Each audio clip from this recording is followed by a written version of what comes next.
Namaskar, Commerce Walk. This is Vaibhav Tripathi. You are watching Azad classes and here we are going to study money supply. तो हमने एक part पहले ही money का complete कर चुका है. If you have not still watched the video, I really recommend you to watch the video. It is in the description of this video. So here we go with money supply. सबसे पहले अगर मैं बात करूँ money supply पे या अगर मैं कुछ बोलूँ मनी सप्लाई पे तो money supply is a stock concept. Stock क्या होता है? आपने नेशनल इनकम में फर्स्ट चैप्टर में पढ़ा होगा that stock is a quantity variable which is measured at a particular point of time या at a given period of time. यानी कि कोई भी चीज़ अगर at a given period of time में मेजर की जाती है that is the part of stock.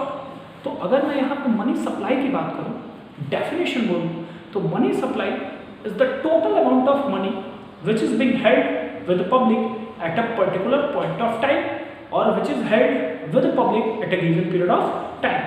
So money supply will always be considered as a stock of money. Okay, तो मनी सप्लाई का डेफिनेशन एक बार और लिख लो तुम मुझे पॉज करके. It is very important that money supply is the total money which is held by जनता at a particular point of time.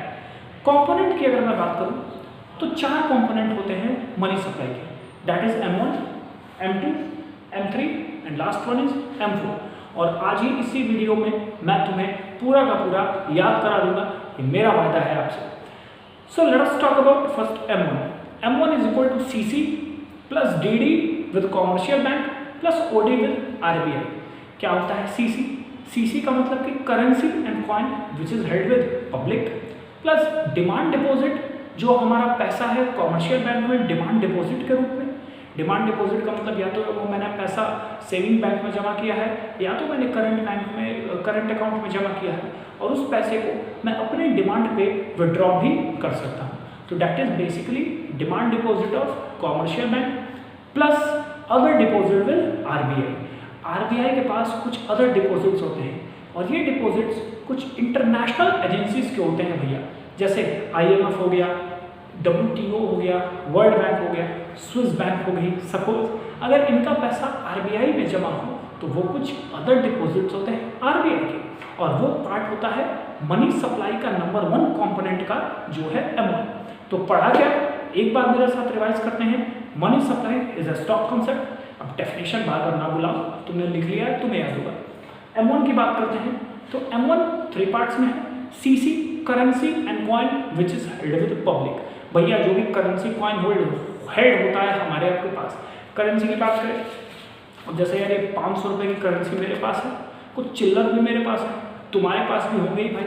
तो वो सब कुछ जो हम पूरे भारतीयों के पास है करेंसी और कॉइन हमारे घर में भर भर के रखा हुआ है वो सब मनी सप्लाई का पार्ट है. Plus demand deposit with commercial bank जो भी हम PNB में, SBI में, यूनियन बैंक में जो भी हमने पैसा जमा किया है सेविंग और करंट अकाउंट में that is demand deposit with banks. Plus अगर RBI के पास कुछ इंटरनेशनल एजेंसीज के पैसे हैं तो वो हमारा M1 का पार्ट होता है. Clear? Now if you talk about M2 is equal to M1 plus saving deposit with post office. तो पहली बात तो M2 में M1 की चीज़ें इंक्लूड है यानी CC plus OD plus DD with commercial bank, ये तीनों की ही तीनों चीज़ें M2 में इंक्लूड हैं.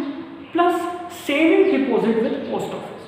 सी one of the trustworthy organization और institution of Indian government is postal department. तो उस पोस्ट ऑफिस में या उस पोस्टल डिपार्टमेंट में जो भी पब्लिक का पैसा सेविंग अकाउंट में जमा है अगर उस पैसे को आप M1 में ऐड कर देते हो तो you will get the value of M2. Now let's talk about M3. M3 is equal to M1. याद रखना यहाँ M2 निकालने के लिए M1 आया था, M3 निकालने के लिए भी M1 ही आ रहा है. तो M3 basically is equal to M1 plus net time deposit with banks. Here you can see net time deposit with banks.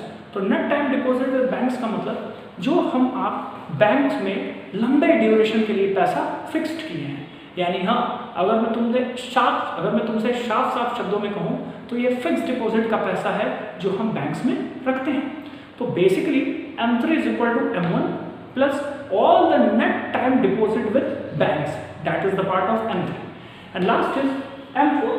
It is equal to M3 plus all deposit with post office excluding NSC KVP। M4 का मतलब कि M3 का सारा पैसा M4 का part होगा और M3 M1 plus net time deposit with bank. तो M4 एक तरह से सबसे ही ब्रॉडर मनी है क्योंकि ये M3 को भी कंसीडर करता है और M3 M1 को भी कंसीडर करती है।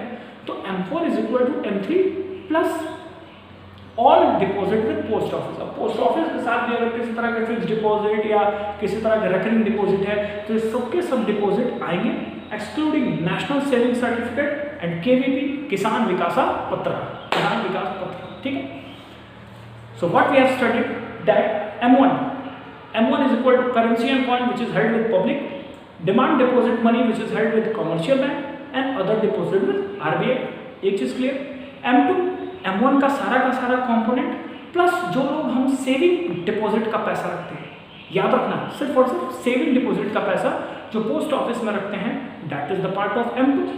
M3 is equal to M1 plus net time deposit with bank and last is M4 is equal to M3 plus total deposit with post office excluding national saving certificate and yes Kisan Vikas पत्र। याद हो गई चीजें।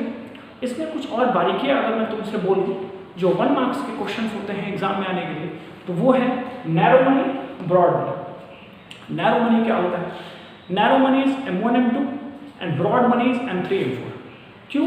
क्योंकि broad money basically वो पैसा है जिसमें बैंक्स के साथ फिक्स डिपॉजिट, सेविंग, जो सेविंग के अलावा भी और जो डिपॉजिट है पोस्ट ऑफिस के, वो सारी चीज़ें आती हैं।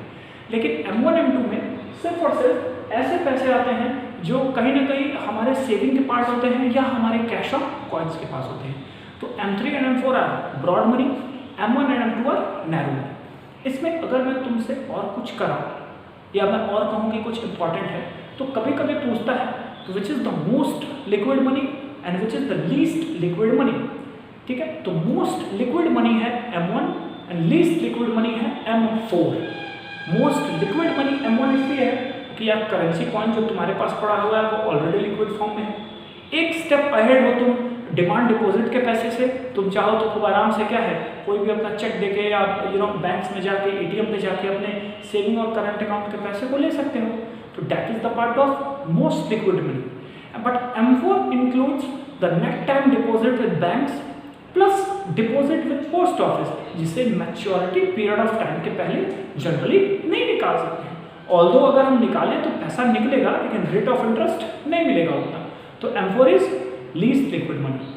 सबसे इंपॉर्टेंट बात अब मैं तुम्हें बताने जा रहा हूं क्योंकि ये इंपॉर्टेंट बात वही जानेगा जो वीडियो को पूरा का पूरा टॉलरेट किया होगा मेरे भाई, और वो है that money supply do not include, I repeat word याद रखिएगा, टर्मिनोलॉजी याद रखना, money supply do not include the money of commercial bank, government and RBI।